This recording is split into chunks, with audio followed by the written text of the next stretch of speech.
In nome del Padre, et Filii, et Spiritus Sancti. Amen. Veni Sancte Spiritus, celebratorum fora fidelium, et tu amoris in dies in ascende, et mite Spiritum tuum et creabuntur. Oremus. Dies precoda Filium Sancti Spiritus, illustratione Eucharisti, da nobis in ordine Spiritu Electa Sapere, et Deus sempre consolatione gaudere, per Christum Domum nostrum. Amen. Cœur sacré de Jésus, ayez pitié de nous. Sainte Vierge Marie, Priez pour nous. Saint Joseph, Priez pour nous. Saint Georges Gardien, Priez sur nous. nos saints patrons, Priez pour nous. Saint Ignace de Loyola, Priez pour nous. au nom du Père et du Fils et du Saint-Esprit, ainsi soit-il.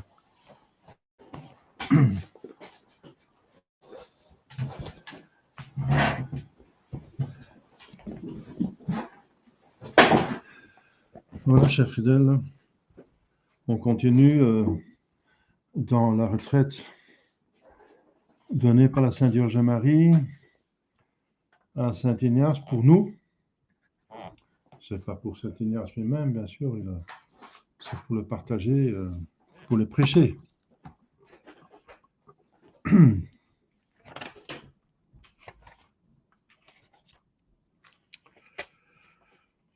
Oui, vous pouvez lire aussi en temps libre les autres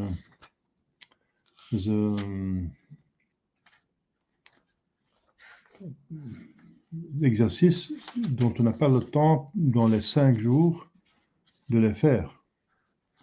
Vous voyez?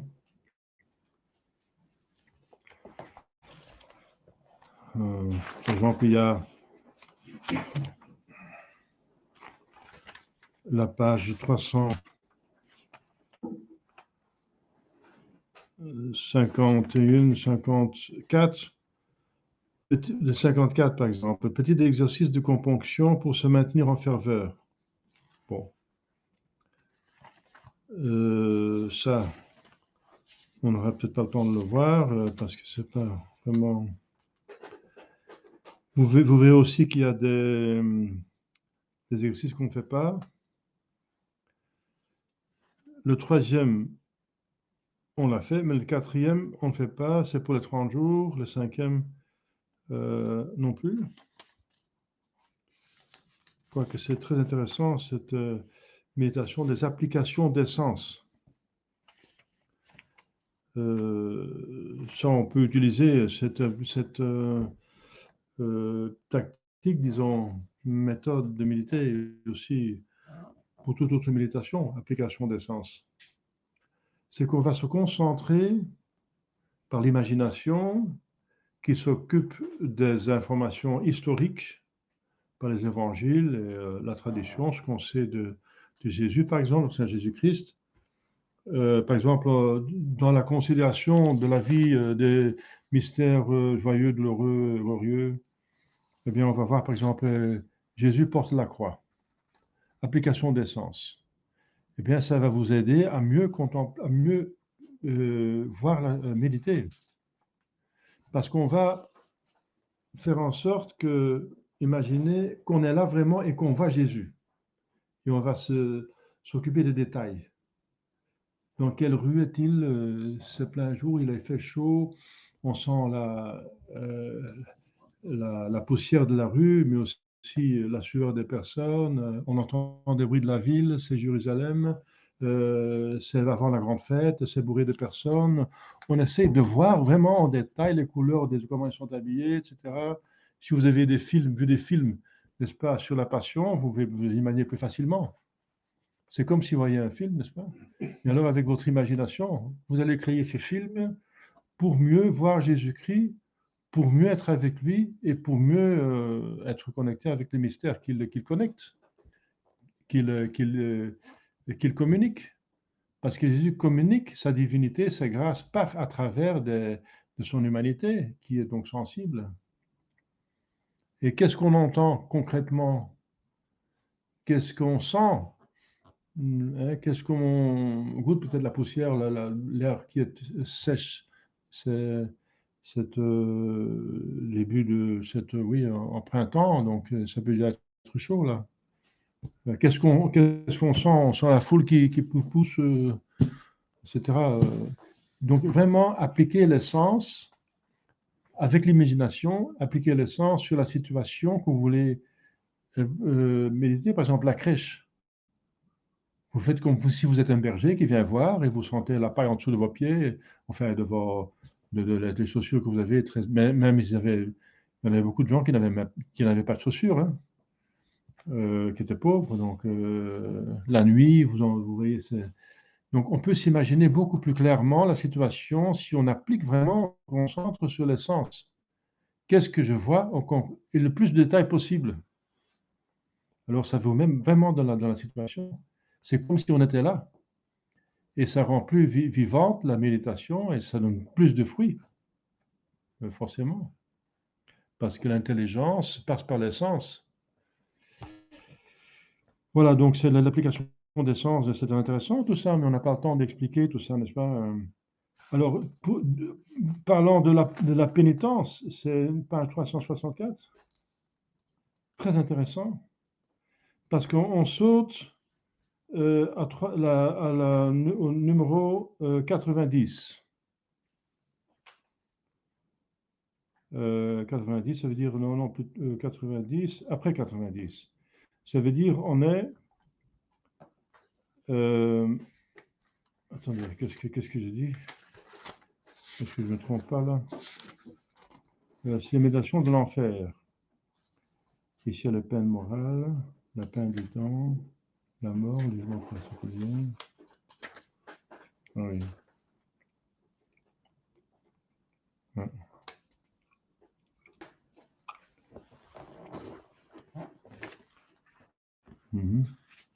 Voilà, donc on ne fait pas tous ces exercices, mais par contre, les jésuites, ils ont sa tradition, n'est-ce pas, qui a ajouté une méditation qui semble être très, très intéressante, importante. C'est la méditation de l'enfer, mais des sens. Parce qu'ici, directement, on parle des peines morales.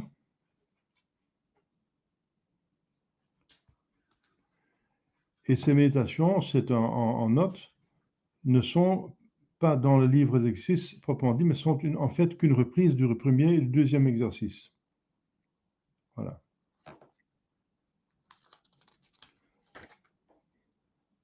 Mais Saint Ignace en parle que il a dit quelque part en passant que c'est très intéressant et très vertueux de méditer sur l'enfer. Voilà.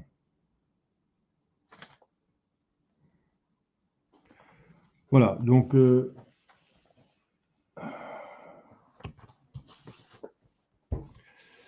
c'est pénible, mais il ne faut pas oublier que c'est un amusement, c'est pas un jeu pénible, hein. C'est pas un jeu d'horreur de gens qui aiment les films d'horreur, c'est comme ça. Il y a des gens qui aiment des trucs bizarres comme ça, avec l'histoire de fantômes. C'est pas ça, n'est-ce pas? C'est une réalité. C'est une réalité. Et c'est même une réalité très importante, parce que l'enfer, c'est une réalité qui va être un état définitif pour l'éternité. Donc, dans ce sens, c'est plus important qu'ici, la vie qu'on a ici sur Terre, la Terre, parce que c'est un état passager. C'est la Terre après la chute était maudite. Cet état d'habiter sur une terre maudite, c'est temporel. C'est un lieu où on peut mériter le ciel, voilà. Mais c'est temporel, c'est un lieu où on est dans un lieu où on mérite le ciel. Mais c'est passager parce qu'une fois que c'est le temps, il y a un temps de mériter et un temps de jouir ou d'être puni. Donc il y a un temps de miséricorde et un temps de justice. Tout a un temps, dit l'Écriture sainte. Eh bien, ça va s'arrêter. Cette constellation de circonstances et de notre situation, des hommes qui naissent, les hommes qui sont créés. À chaque conception, une âme est créée. Eh bien, elle entre dans ce lieu, n'est-ce pas, de passage, de mérite, même si le passage dure 90 ans ou plus ou moins, c'est un lieu de passage. Mais l'enfer, pas. L'enfer, c'est un lieu définitif. Et il y aura du monde, j'espère pas, mais c'est possible qu'il y aura du monde. Hein. Parce que les théologiens disent, déjà avec les anges, il y a un tiers qui s'est donné. Donc l'enfer est déjà bien peuplé avec des milliards d'anges, enfin de démons. L'enfer est déjà bien rempli. Hein. Donc dans ce sens-là, l'enfer n'est pas vide. Ah non. Il y a les démons. On est en contact avec l'enfer si on est en contact, si on est confronté avec un possédé diabolique. On voit le démon dans ses yeux. Moi, j'ai fait des exorcismes, on voit ça dans l'expression de son visage, n'est-ce pas?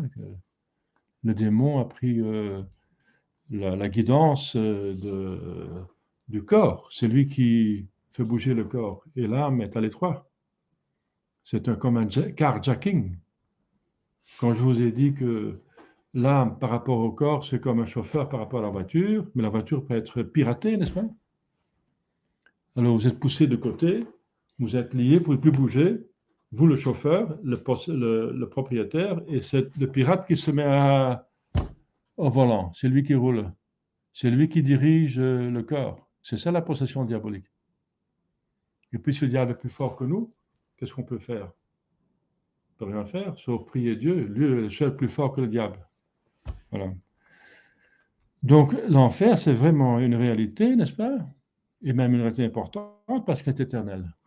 C'est définitif pour des milliards de personnes, parce que les anges sont aussi des personnes, et des hommes alors.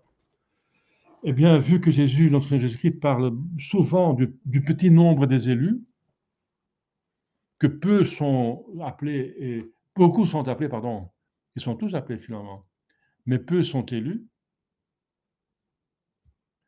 il y a une discussion, mais il y a quand même pas mal de pères d'église qui pensent que c'est plutôt le contraire avec l'humanité, ce qui s'est passé avec les anges. C'est plutôt un tiers des hommes qui se sauvent et 2 tiers qui se perdent. Je n'en sais rien. Hein. Moi, je n'espère pas, mais c'est quand même possible. Je n'en sais rien. Je n'en sais rien. Mais vu qu'on maintenant, dans ce temps d'apostasie, que le péché grave est commis avec telle facilité et en masse, en quantité, n'est-ce pas? Et c'est même un droit. Et on ne peut rien dire, sinon c'est vous qui allez en prison. Qu'est-ce que c'est pas la voie du ciel? Hein? C'est pas la voie du ciel. Est-ce que tous ces gens vont quand même aller au ciel? J'espère pour eux, mais je crains le pire. Parce que tout le monde a assez de grâce pour se sauver. Suffisante.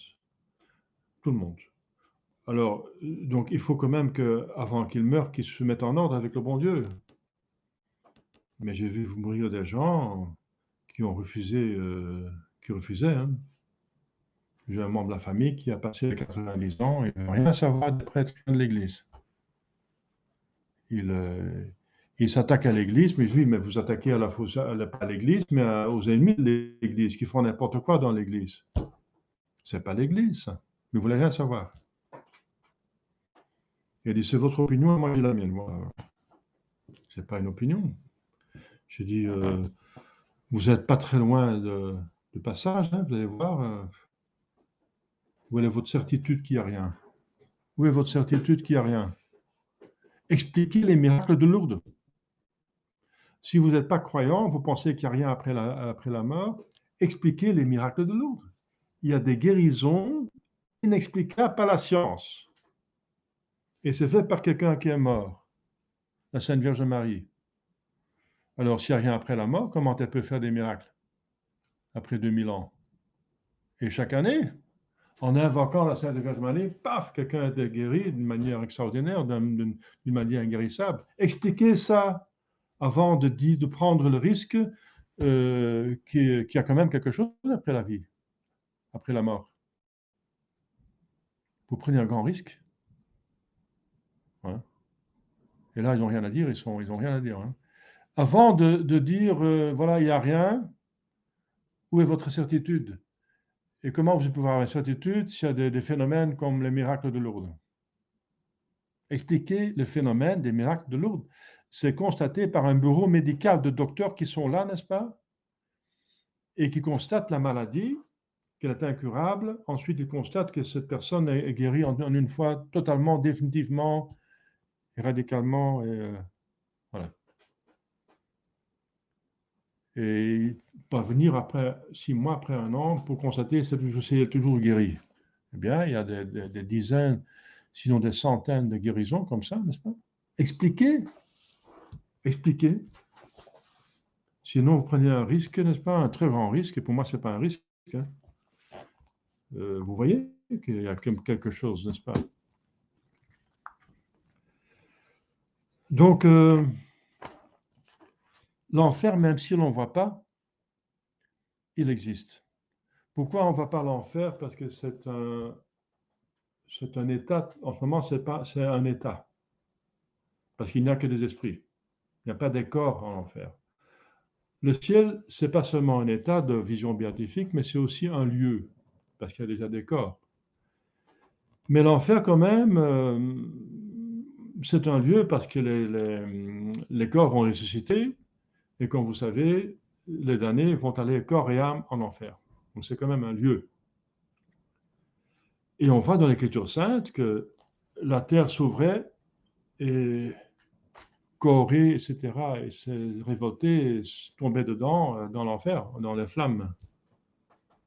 C'est arrivé plusieurs fois dans l'Écriture sainte.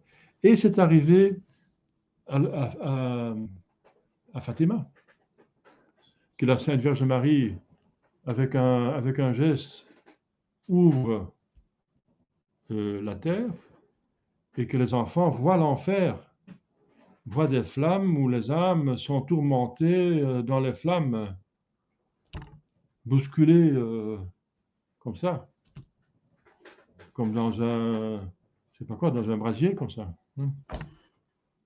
Sont bousculées. Et avec des cris d'injures, de reproches, n'est-ce pas, de haine et de désespoir et de souffrance, en masse, beaucoup. N'est-ce pas? Les enfants ont vu ça. Alors la Sainte Vierge l'a montré. Et c'était la terre qui s'ouvrait. Et on sait que dans la terre, il y a du feu. Parfois, le feu se crache en dehors par les volcans, mais il y a un feu. Donc, probablement, sinon certainement, l'enfer se trouve en dessous de la terre, comme lieu.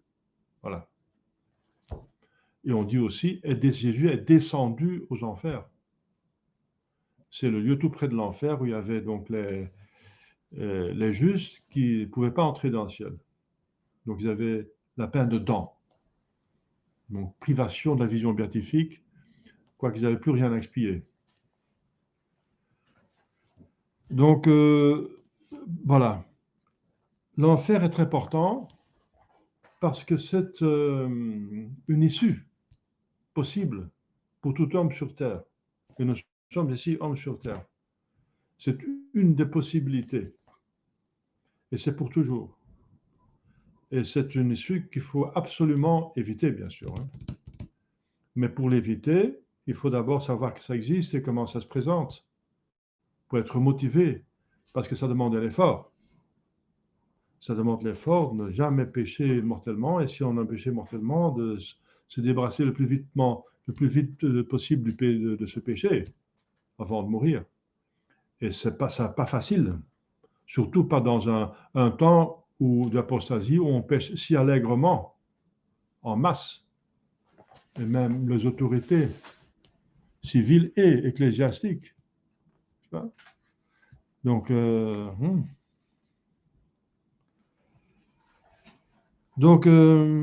même si Jésus n'en avait parlé qu'une seule fois, ça devrait nous suffire. Mais il en a parlé maintes fois, plus que 40 fois. Il a du feu, un feu réel. Jésus parle des flammes. Donc, ce n'est pas encore une histoire, n'est-ce pas, de l'Église. Non, non, non, non, il y a des flammes. Euh,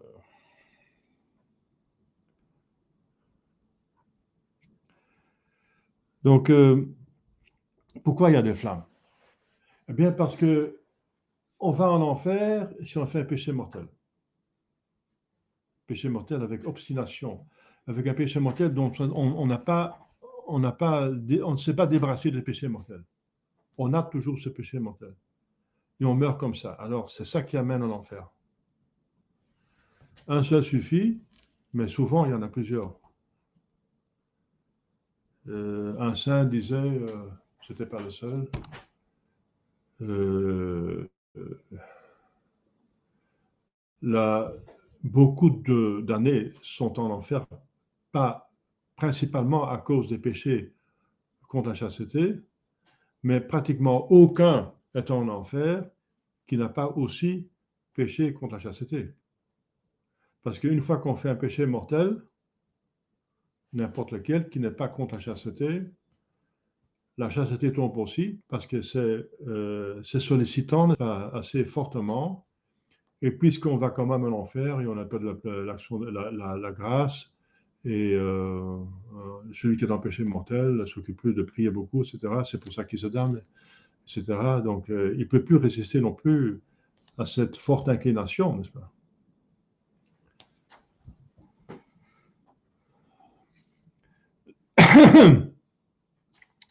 Alors, donc c'est le péché mortel qui mérite l'enfer.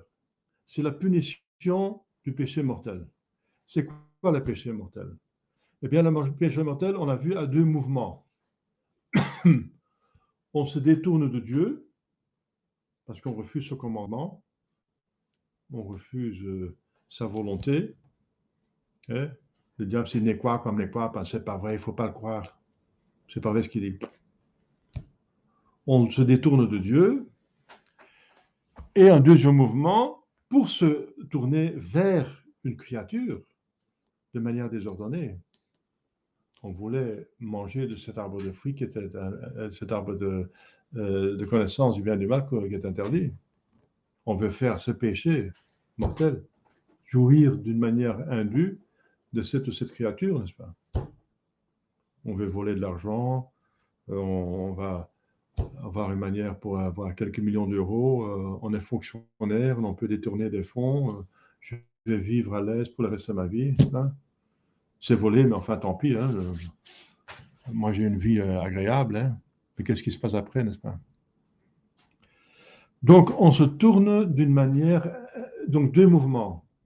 Eh bien ces deux mouvements vont être punis par deux punitions. Se détournant de Dieu, ça va être puni par le pain de dents, qu'on va être damné. Damné, ça veut dire on ne va pas avoir la vision béatifique. On ne va pas l'avoir. Et on va voir dans la méditation que tout notre être tend à Dieu. Parce que l'intelligence est faite pour la vérité et Dieu est la vérité. Notre volonté est faite pour la bonté et Dieu est la bonté infinie. Donc notre intelligence et volonté cherchent insensiblement, presque automatiquement, cette vérité et cette bonté infinie. Parce que ça donne totale satisfaction, n'est-ce pas, pour l'intelligence et la volonté. Et ça va être coupé pour toujours. Paf! Le but par lequel on tend, qui est notre bonheur, n'est-ce pas, notre épanouissement de notre faculté la plus intime de l'âme, est coupé. Paf! La peine dedans. Nous sommes damnés. Pas de vision béatifique, de jouissance de Dieu pour l'éternité. On s'est tourné vers la créature pour jouir la créature de manière indue. Eh bien, on va être puni par une créature, pas pour jouir, mais pour souffrir. Et cette créature qui est donc, que Dieu a décidé que ça soit, ça c'est les flammes, le feu. C'est une créature qui va nous faire souffrir. Et c'est une créature comme le feu qu'on connaît, mais pas totalement la même chose. Parce que ce n'est pas un feu qui consume l'âme.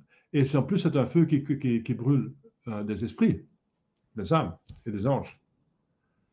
Et les âmes et les anges sont brûlés par ce feu spécial qui ressemble à le nôtre, mais qui est quand même différent.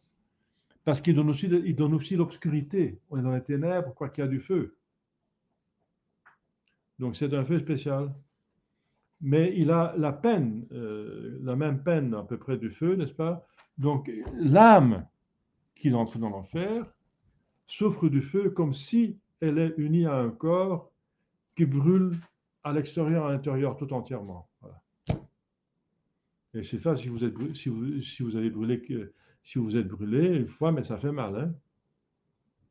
Eh bien, si vous faites un test, prenez un allumeur et allumez-le et mettez votre main dessus. Mettez votre main dessus. Allez voir combien de temps vous allez tenir. Eh bien, si vous ne pouvez pas tenir, n'est-ce pas, cette petite flamme sur une petite partie de votre corps seulement, comment vous allez tenir toute une éternité avec des flammes entièrement partout, n'est-ce pas? Alors arrêtez de pécher. Si vous voulez pécher hardiment, alors mettez l'allumeur en dessous de votre main et tenez, voilà, soyez conséquents.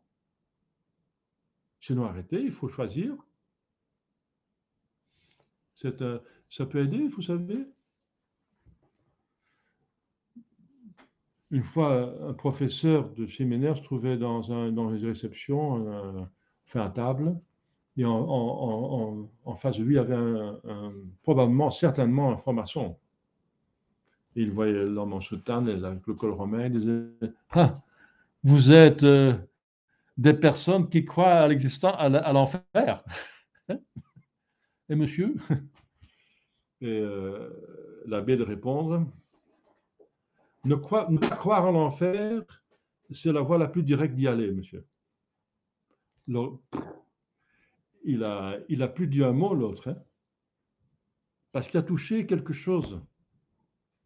Vous savez, finalement, tout le monde croit en l'enfer comme tout le monde croit en Dieu. C'est inné, n'est-ce pas? Tout le monde sait que la bonté est récompensée et la malice est punie. C'est fondamental. Même les animaux le savent. Quand ils font quelque chose que vous ne voulez pas, ils vous regardent et puis ils savent que vous ne voulez pas, qu'ils vont être punis. Si on fait quand même ce que vous ne voulez pas, ils savent que vous ne voulez pas qu'ils sautent sur la table, par exemple, ou qu'ils grattent, qu'ils cassent les choses. Et s'ils le font quand même, s'ils ont mis la pagaille dans la maison quand vous étiez absent, ils se mettent quelque part, ils savent qu'ils ont fait quelque chose que vous ne savez pas approuver. Même un animal sait ça. Et voilà. Tout homme le sait. Donc, il y a deux méditations. La méditation de l'enfer, donc la peine d'essence. L'essence, c'est le feu, etc., et d'autres choses. Et la peine morale, c'est ce qui se passe dans l'âme. Donc d'abord, ce qui se passe dans le corps, je suis dans l'âme. Mais ce qui se passe dans le corps, ça se passe aussi dans l'âme. Ce n'est pas dans le livret. Hein. Il faut prendre des notices. Parce que c'est ajouté par les jésuites quand ils ont vu que c'était devenu nécessaire. Et même la Sainte Vierge Marie a ajouté cette méditation, vous voyez, à Fatima, elle-même. Hein. Donc, l'application, donc notée. Hein. Alors, l'application des sens. Eh bien, je viens de l'expliquer. On va appliquer les sens. Si vous voulez voir ce que c'est, l'application des sens, ça se trouve numéro 65.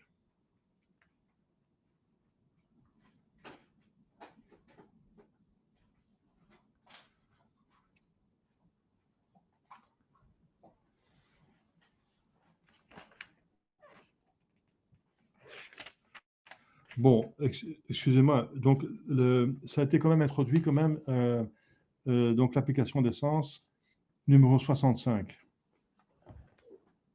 C'est quand même dans le texte, voyez. C'est dans le texte. Donc, on prend 65. Donc, il renferme une oraison préparatoire la même, les deux préludes, composition de Dieu et la grâce particulière, 5 points et un colloque. Voilà. Le premier prélude est la composition de Dieu, qui consiste de voir dans cette méditation avec les yeux de l'imagination la longueur, la largeur, la profondeur de l'enfer. Bon, s'il y a déjà des milliards d'anges, enfin, ils n'ont pas trop besoin de lieu, mais il y aura aussi des hommes avec leur corps. Donc c'est quand même un lieu.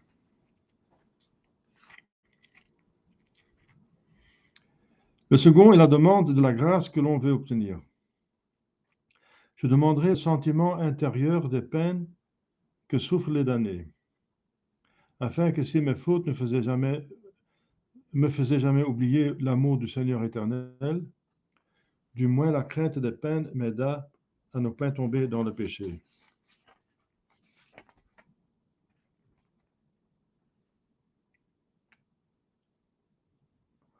Donc, ce que je viens de dire tantôt, que les méditations sur l'enfer ne se trouvent pas dans le livre, il s'agit de peines morales, n'est-ce pas? De peines morales. Alors,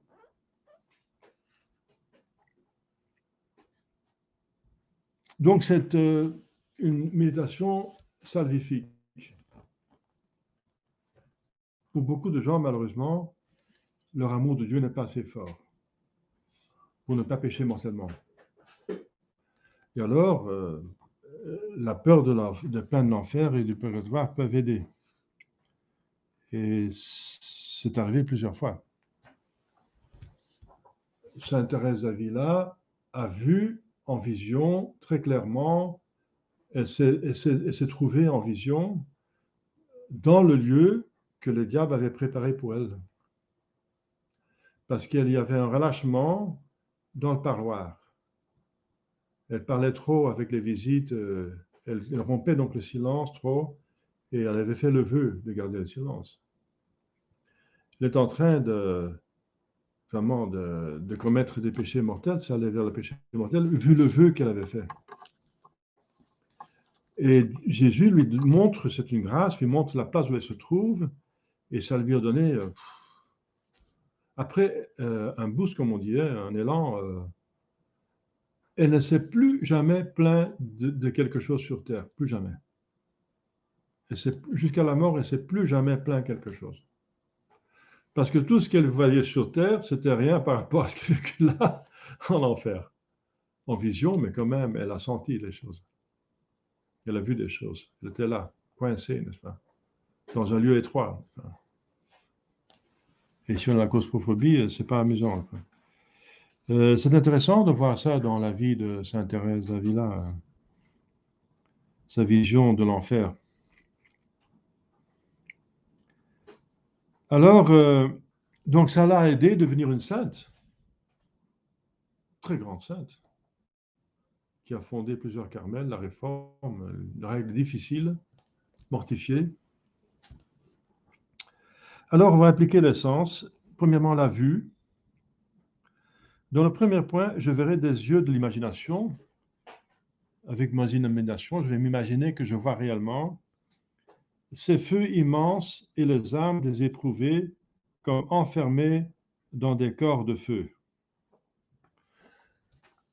Donc, méditer tout simplement le corps dans les flammes, hein, parce que c'est vrai que aussi l'âme souffre des flammes, mais le corps aussi. Et ce n'est pas parce qu'il n'y a maintenant pas de corps qu'il n'y aura pas de corps, parce que tous ceux qui sont maintenant en enfer, des hommes qui sont là, tous ressusciteront avec un corps qui sera apte à souffrir, donc tous vont avoir un corps qui va souffrir dans les flammes.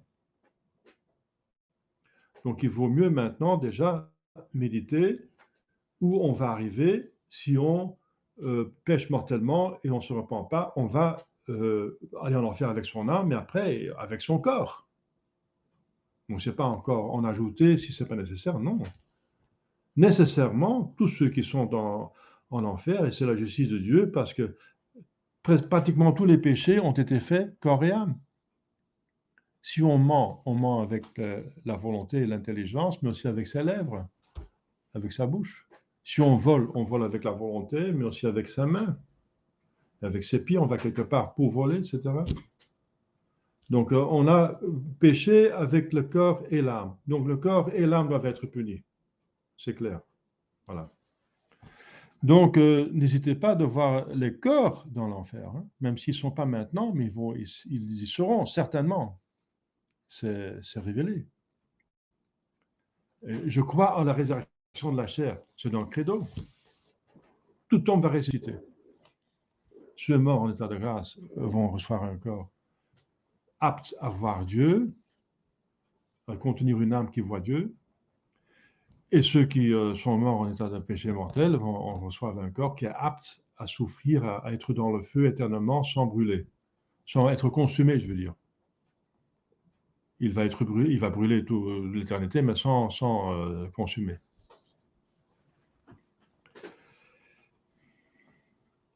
Donc c'est pour ça que ce sont des âmes comme enfermées dans des corps de feu. Louis, dans le deuxième point, la deuxième considération, j'entendrai à l'aide de l'imagination les gémissements, les cris, les clameurs, les blasphèmes contre Jésus-Christ, notre Seigneur, et contre tous les saints. Ils vont maudire Dieu, comment dire, maudire les uns les autres, c'est à cause de toi, ils se maudire mutuellement, hein. C'est à cause de toi que je suis en enfer, là, que je souffre maintenant, c'est toi qui m'as trompé, là, hein, le menteur, là, le manipulateur, etc. Ou la menteuse. Parce qu'ils se détestent, il n'y a plus d'amour, il n'y a pas d'amitié, ils se détestent mutuellement. Ils détestent Dieu, tout le monde, ils détestent même eux-mêmes. Ils détestent, c'est la haine. Parce que s'il y avait l'amour dans l'enfer, ce ne serait pas l'enfer. Parce que l'amour pose Dieu. Là où il y a l'amour, il y a le vrai amour, le véritable amour, il y a Dieu. Et c'est un don de Dieu, finalement. Donc, des cris, des clameurs, des blasphèmes contre Jésus-Christ, notre Seigneur, et contre tous les saints. Quoique Jésus-Christ, c'est la bonté de Dieu, miséricorde infinie, qu'ils ont refusé. C'est lui qui a voulu les aider, justement. Ils vont s'en prendre à celui qui a voulu les sauver. Donc l'injuste, la malice de l'enfer. L'odorat. Dans le troisième, je me figurerai que je respire la fumée, le soufre, l'odeur d'une sentine et de matière en putréfaction. Je ne sais pas si vous avez déjà eu des odeurs d'œufs pourris, des choses qui puent vraiment. Un corps humain qui est brûlé, c'est ça. Donc, ça aussi, ça pue fortement. Hein, donc un corps organique, n'est-ce pas, ou une putréfaction de l'organe, c'est pire que le reste, que végétal. Sur une chair pourrie, n'est-ce pas, ça pue. On est donc puni par l'essence parce qu'on a péché par l'essence. Le goût. Je m'imaginerais goûter intérieurement des choses amères comme des larmes, la tristesse, le verre, la conscience, des choses abjectes, écœurantes, n'est-ce pas? Le toucher. Eh bien, le toucher, c'est justement le feu. C'est par le toucher qu'on a péché contre la chasteté. Par exemple, je toucherai ces flammes vengeresses, m'efforçant de comprendre vivement comment elles vivront et brûlent les âmes des réprouvés et les corps des réprouvés.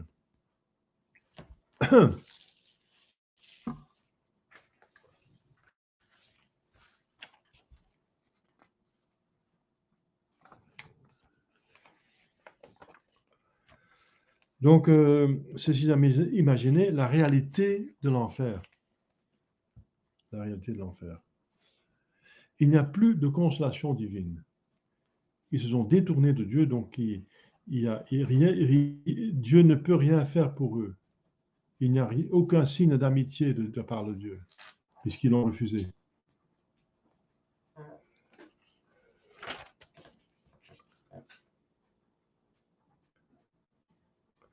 Alors, ce qui est encore, ce qui est l'enfer de l'enfer, c'est l'éternité. Parce que si c'est encore temporaire, comme le purgatoire, il y a encore un espoir. Le purgatoire, c'est pénible aussi, mais encore l'amour de Dieu, il y a un espoir, donc c'est moins pénible. Mais là, il y a cette éternité. Le damné est éternel.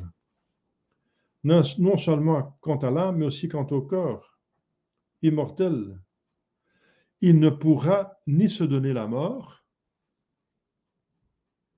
ni la recevoir d'un autre, et Dieu ne voudra pas l'anéantir.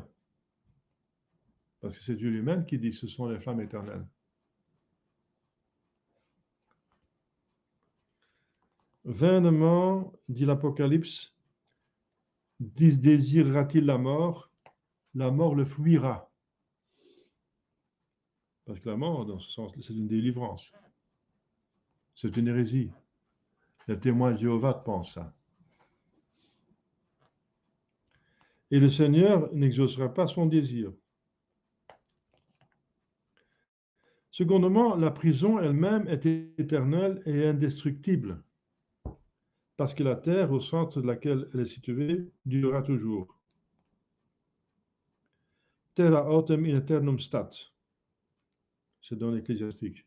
La terre va se trouver toujours jusque dans l'éternité, toujours, éternellement. Quoiqu'elle va être changée, elle va être purifiée par le feu, mais elle va quand même exister éternellement. C'est dans l'Écriture sainte. Terra autem in aeternum stat. Voilà, in aeternum. Éternellement. Donc, voilà. Le feu également sera éternel, parce que le souffle éternel de Dieu sera, au témoignage du prophète Isaïe, comme un torrent de soufre qui l'entretiendra incessamment. C'est Isaïe 30. C'est la justice de Dieu, n'est-ce pas, qui s'exerce. Le ver qui rongera le cœur des réprouvés sera éternel. Parce que ce qui est le plus pénible, c'est qu'ils doivent avouer que c'est par leur faute qu'ils sont là. Qu'ils ont eu toute la vie la possibilité de se mettre en ordre avec Dieu. Dieu les a persécutés avec sa grâce, avec son amour. Et c'est parce qu'ils ne voulaient pas. Eux, c'est leur propre faute. Leur ver ne mourra point. Car la fange du péché dans laquelle ils s'engendrent ne se consumera jamais. Ils ne veulent pas se débarrasser du péché, parce qu'ils ne regrettent pas le péché.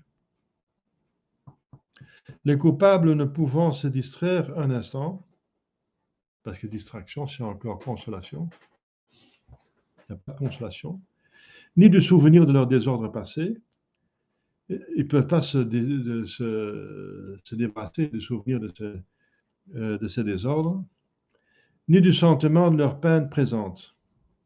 Ainsi, ce ver leur pique sans cesse la conscience et leur cause une intolérable douleur à laquelle le temps n'apportera aucun adoucissement. Le décret du souverain juge sera éternel et immuable. Il n'y a pas de cours d'appel. Pas possible parce que c'est infiniment juste. C'est la justice elle-même en personne qui a jugé. Et la bonté. Il a résolu de ne pas révoquer la sentence définitive qu'il aura prononcée et ne pas délivrer de l'enfer ceux que sa justice y aura une fois condamnés, parce que justement, le mal est infini et il doit être puni par quelque chose d'infini. C'est ça la justice qui la demande, qui demande une égalité. On a volé 50 €, il faut restituer 50 €. La justice demande égalité. Le péché a quelque chose d'infini, la réparation, enfin, ou la punition va être infinie, quelque chose d'infini. Puisque l'intensité ne peut pas être infinie, puisque nous sommes des êtres limités, on ne peut pas avoir une souffrance infinie. L'infinité sera payée par le temps. L'infinité se trouvera dans le temps. Donc l'infinité qui se trouve dans le péché mortel va être mis en équilibre par l'éternité du temps. Voilà. Ensuite, tous les peines des damnés seront éternelles parce que leurs péchés seront éternels. Donc si par exemple la peine des yeux ou des sens, c'est passager. Non, non, non, non. C'est continuel, éternel.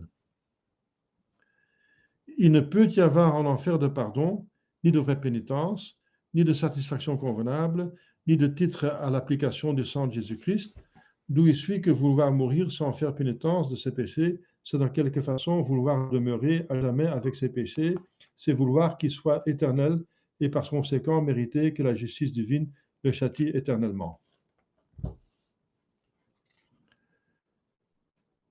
Ensuite, le sens de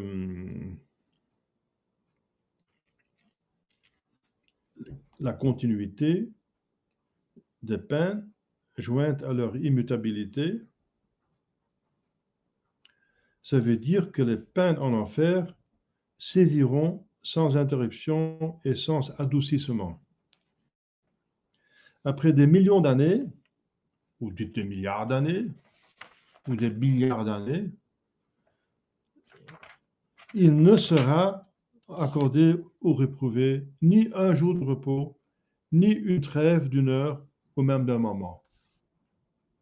C'est dans l'Évangile, où le riche qui est dans l'enfer, il demande qu'au moins il donne un petit peu une goutte d'eau pour soulager sa langue qui brûle, parce qu'il était gourmand, il a mangé, il s'est satisfait, il a refusé d'aider le pauvre Lazare dans son abondance. Et Abraham dit, même si je le voulais, je ne peux pas parce qu'il y a un gouffre entre nous. Impossible de vous soulager. Pour la peine essentielle, elle n'obtiendra ni mitigation, ni même le plus léger soulagement, comme on le voit par le refus d'une goutte d'eau, voilà, que fit Abraham au riche avare. Je remarquerai que la durée et la continuité des peines ne font en aucune manière que l'on s'y accoutume, non plus, et qu'on les supporte plus facilement. Ah non, ce serait trop facile. C'est encore un soulagement. Je m'habitue à la peine. Ça, on apprend à l'armée, de s'habituer à la peine, de repousser les limites de la peine. Que quand on est pris en prison, enfin pris prisonnier, qu'on est torturé, qu'on n'en parle pas. On apprend à déplacer les limites de la souffrance. Mais en enfer, ce n'est pas permis, ce n'est pas possible.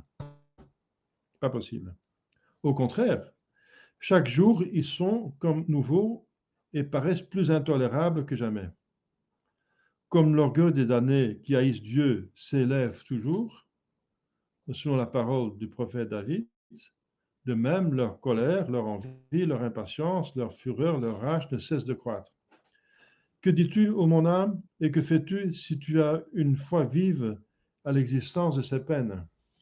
Comment peux-tu ne pas défaillir lorsque tu considères combien elles sont terribles par leur nature, par leur durée, par leur continuité, par leur immutabilité et leur éternité? Si couché dans un bon lit, tu redoutes presque à l'égard de la mort de passer une nuit sans sommeil et dans la douleur, si tu attends avec angoisse le soulagement que procure l'aube du jour, combien plus souffriras-tu d'être dans une prison obscure, sur un lit de feu, dans une insomnie perpétuelle, pendant une nuit qui ne permettra pas d'espérer le retour du jour. C'est un lieu souterrain, obscur, dont les ténèbres sont plus épaisses que n'étaient celles de l'Égypte, où la lumière du soleil, de la lune et des étoiles ne pénètre jamais. Le feu qui s'y trouve, bien qu'il brûle, n'éclaire pas, mais produit une fumée qui aveugle.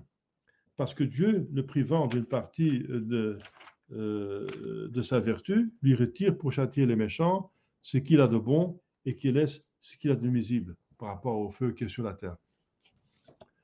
L'enfer est de plus un lieu très étroit, comme a éprouvé sainte Thérèse d'Avila, où l'on ne rencontre ni prairies, ni jardins comme sur la terre. Car bien qu'il soit, comme dit le prophète, un lieu large et profond, cependant, les hommes qui doivent y descendre sont si nombreux que chacun y trouvera à peine l'espace d'une étroite sépulture. C'est ce qu'a éprouvé sainte Thérèse. Elle était à l'étroit. Elle était absolument inconfortable. C'était pas une couchette de train, n'est-ce pas? Et que tous seront serrés comme des briques dans un four, sans qu'il leur soit possible de se mouvoir. Il y règne une excessive chaleur, et nulle ouverture n'y laisse pénétrer un vent rafraîchissant. C'est pourquoi saint Jean, dans son Apocalypse, l'appelle toujours un étang de feu et de soufre. De même donc, les poissons renfermés et comme prisonniers dans un étang ne peuvent plus s'échapper, ainsi les réprouvés seront éternellement captifs dans cet étang de soufre fondu, dont ils ne cesseront de respirer l'odeur fétide et insupportable.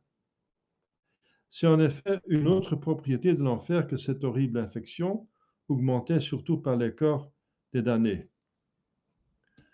L'enfer est une prison qui demeurera éternellement fermée et dont la force ne pourra jamais briser les portes, ni l'adresse les ouvrir, si Dieu, par une disposition extraordinaire de sa providence, permet maintenant à quelqu'un d'en sortir. Il porte partout sa peine avec lui et il ne tarde pas à retourner forcément à sa demeure. Mais après le jugement universel, nul n'en sortira jamais. Ça veut dire qu'il y en a qui sortent, façon de parler, pour les diables sortent pour tenter les gens, les personnes sur la terre. Ils ne sortent pas vraiment de l'enfer, mais ils agissent avec leur volonté sur la terre, plutôt. Donc ils sont en même temps, ils sont en enfer, mais ils agissent sur la terre. Combien le plus affreux cachot nous paraîtra agréable si on considérait judicieusement ce que sont les peines de l'enfer. Les habitants de l'enfer seront dépouillés de toutes les bonnes qualités qu'ils avaient en eux. Bonté, sagesse, noblesse, loyauté, sentiment d'amitié, rapport de parenté. Ils auront toutes les qualités mauvaises opposées aux premières. Dans l'enfer, il y aura toujours sortes de créatures raisonnables. Des anges de diverses hiérarchies et de divers cœurs qui avant leur faute étaient beaux, puissants, brillants de gloire. Des empereurs, des rois, des princes, des sages, des philosophes, des orateurs, des hommes versés dans les différentes sciences, des courtisans, hommes du monde qui se distinguaient par leur politesse, leur affabilité, leur générosité, leur reconnaissance, des parents, des pères, des fils, des frères, des cousins, des alliés, des amis, des voisins. Or, du moment où ils entreront en enfer, tous ces titres, et je peux ajouter maintenant malheureusement des clercs, et surtout après l'infiltration de l'Église par l'ennemi, il y a pas mal de prêtres et des évêques, et même de papes, je ne sais pas, hein, je ne mettrai pas à leur place. Hein. Tous ces titres, toutes ces qualités disparaîtront. Il n'y aura plus, comme dit Job, ni ordre ni harmonie, mais désordre et confusion. Donc il n'y a plus respect pour un titre. Tous seront les uns à l'égard des autres de mortels ennemis, pleins de colère, ressentiment, d'envie, de rage. Ils ne pourront ni se voir, ni se dire une parole de douceur. Le père détestera son fils et le fils son père. Le maître son serviteur, le serviteur son maître. Ils se maudiront réciproquement et se déchireront avec fureur, ceux-là spécialement qui se sont aimés en cette vie d'un amour désordonné, ou qui auront été complices de même crime, éprouveront un redoublement de haine en se voyant réunis et condamnés ensemble au même supplice. car comme les charbons embrasés mis en contact produisent une flamme plus vive, de même les damnés ressemblent à des charbons allumés et fumant de colère, se communiquent les uns aux autres le feu qui les dévore. La dure nécessité où ils se voient de vivre de compagnie, sans pouvoir se fuir ni se séparer, et cette compagnie cause encore plus de souffrance parce que ça augmente le feu. Deux flammes mises ensemble font une plus grande flamme que la somme des deux, c'est connu, c'est une loi de physique. Et pour leur imagination, troubler un cruel tourment. Cherchent-ils à éviter un compagnon qu'ils détestent, ils en rencontrent un autre qu'ils abhorrent. Ce sera donc une guerre cruelle et perpétuelle. Là, point de pacificateur ni de consolateur. Il n'en peut venir de la terre et nul ne voudrait descendre du ciel pour pénétrer dans ce lieu infâme et faire ce que n'a pas fait le Sauveur lui-même. Car lorsqu'il descendit dans le sein de la terre, il jugea qu'il était indigne de lui d'entrer dans cette prison exécrable et de porter aux âmes endurcies qu'il habite aucun soulagement. Bien sûr, il est entré dans le limbe des patriarches, c'est tout, et pas plus loin. On peut dire d'une manière générale que dans l'enfer, chaque réprouvé sera le bourreau de tous, et que tous seront les bourreaux de chacun. Car ils ne cesseront de s'accabler mutuellement d'injures et de se faire réciproquement tout le mal qu'ils pourront. Parce que ce sont des gens mauvais, qui ne veulent pas faire le bien. Les principaux exécuteurs de la justice divine sont les démons. Ils assouviront sur les damnés la haine qu'ils ont eue de tout temps contre Dieu et contre son Fils Jésus-Christ. Ils tourmenteront leurs victimes par des visions épouvantables, par des imaginations terribles, par tous les moyens que peuvent inventer une implacable cruauté.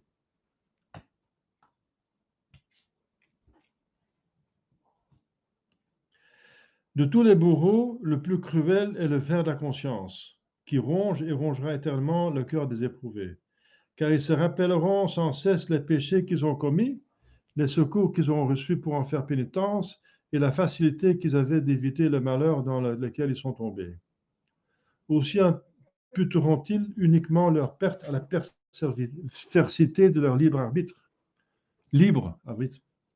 d'où vient qu'ils seront à eux-mêmes leurs propres bourreaux, qui se mordront et voudront se déchirer dans des transports d'incroyable fureur. Vérifiant cette parole de saint Augustin,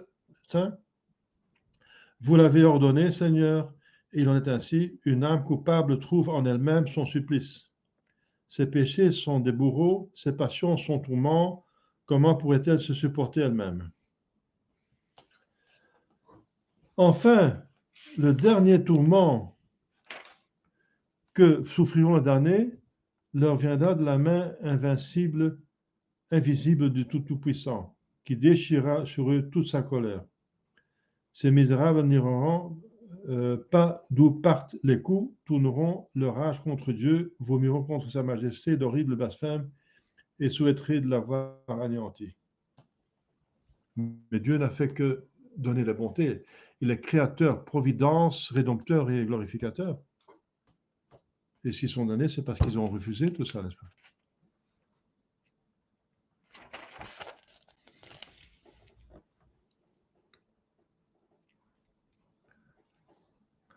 Et en plus, l'imitation de Jésus-Christ dit que tout le monde sera tourmenté par où il a péché. Puis, donc, les sens ont servi de porte au péché pour entrer dans l'âme, il est juste qu'il en soit puni. C'est pour ça qu'ils sont punis par les sens. Les yeux sont blessés par la présence de ses ennemis qu'il apercevra près de lui. Il ne verra que des objets d'horreur et d'effroi, des monstres épouvantables, des spectres hideux, des démons cruels sous 1000 figures horribles, sans qu'il puisse fermer les yeux si souvent ouverts pour le mal et se dérober un moment à ce spectacle. L'ouïe aura son tourment, on a vu.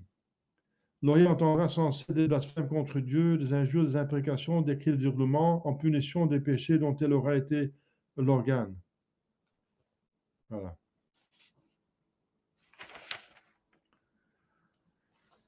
Alors, le feu s'incorpore tellement au damné que celui-ci, homme ou démon, en quelque lieu qu'il aille, il est tourmenté.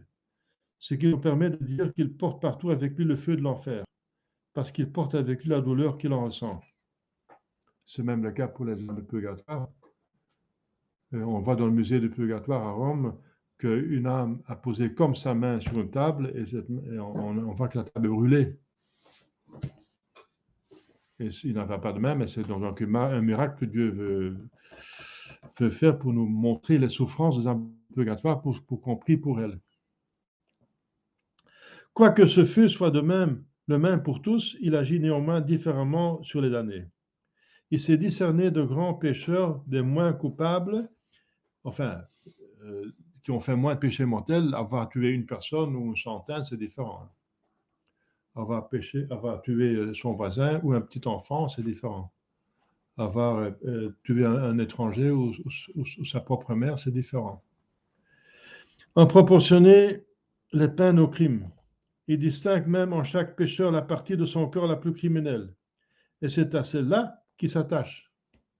C'est ainsi que celui-ci s'ouvrira davantage dans la langue parce qu'il aura été calomniateur ou parjure.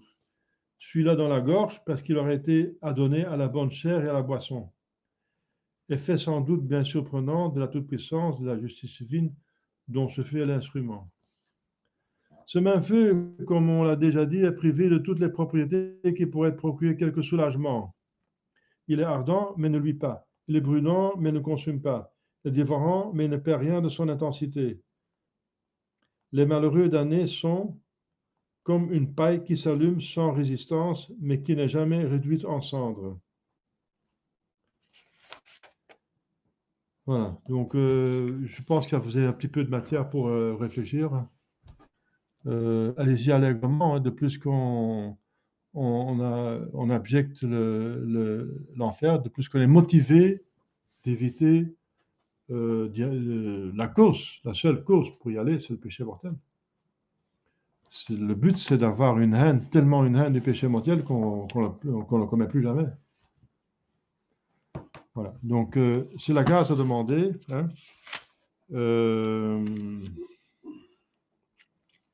C'est le sentiment intérieur de peine que souffrent les damnés.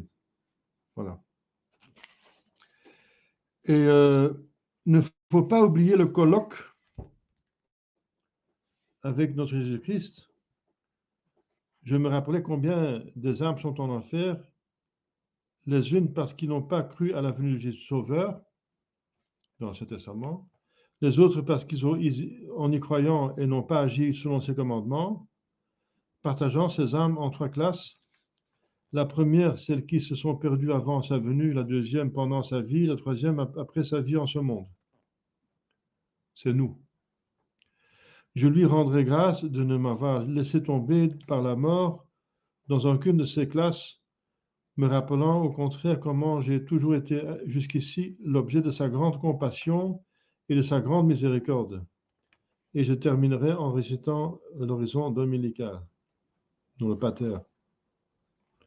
On va aller faire cette méditation facile, parce que c'est évident avec toute cette information que vous avez. Difficile parce que ça répugne, mais très salvifique, parce que ça donne l'horreur du péché donc ça vous empêche de tomber dans l'enfer. Voilà. Allez-y.